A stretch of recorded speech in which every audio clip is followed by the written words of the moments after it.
बिस्मिल्लाहिर्रहमानिर्रहीम।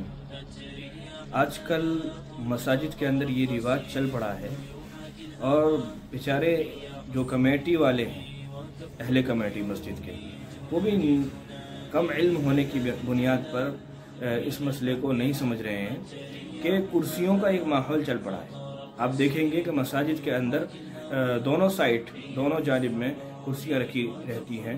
पहले तो ये होता था कि किसी को ज़्यादा मजबूरी है तो वो अपनी कुर्सी लेके नमाज़ पढ़ लिया करता था, लेकिन आजकल लोगों की तरफ से बाज़ाब्ता इसका एहतमाम किया जा रहा है और मस्जिद की कमेटी की तरफ से ख़ास तौर पर। इसके कितने नुकसान हैं मैं थोड़े से बयान करता हूँ यहाँ पर कि एक तो ये है कि इसका रिवाज जब आम हो जाएगा तो दूसरी कौमों के साथ जो दूसरी कौमों की इबादत और उनका जो शार है, इबादत करने का तरीका है, उनसे मुशाबहत होगी।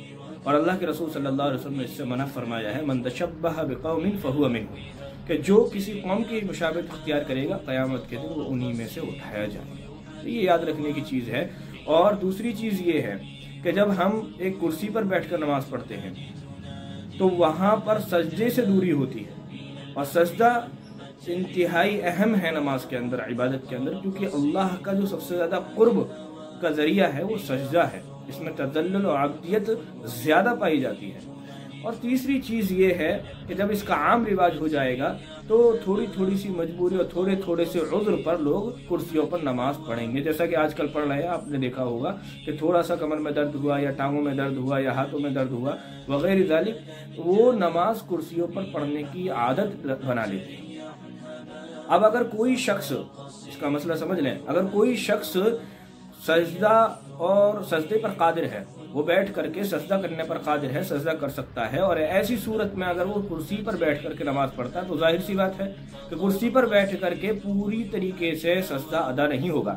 और जब पूरी तरीके से सजदा अदा नहीं होगा तो वो सजदे पर कादिर था बैठ करके नमाज पढ़ने पर, लेकिन उसके बावजूद उसने सजदा नहीं किया, उसका सजदा कुर्सी पर बैठ करके नहीं हुआ, तो ऐसी सूरत में उसकी नमाज भी दुरुस्त नहीं होगी।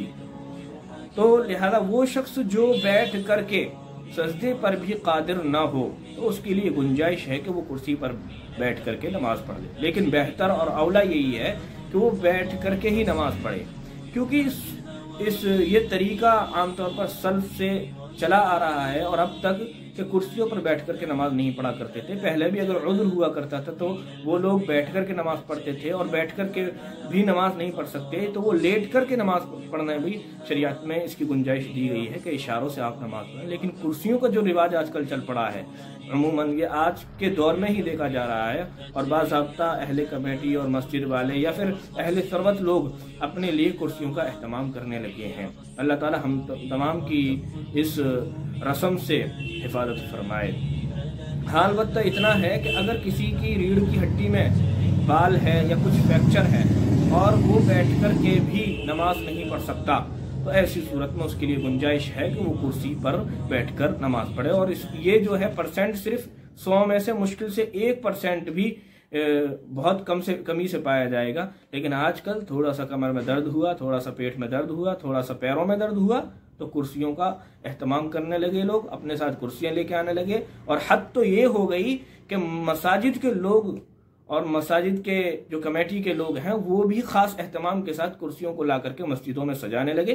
तो ये होगा कि जो यहूदियों का और नसारा का और दूसरी अक़वाम का जो इबादत का बैठ करके कुर्सी पर करने का तरीका है, उसके साथ हमारी इबादत मुशाबहत इख्तियार कर जाएगी, और ऐसी इबादत फिर अल्लाह के यहाँ कबूल नहीं होगी। अल्लाह ताला हम सबको समझ की तौफीक इनायत फरमाए।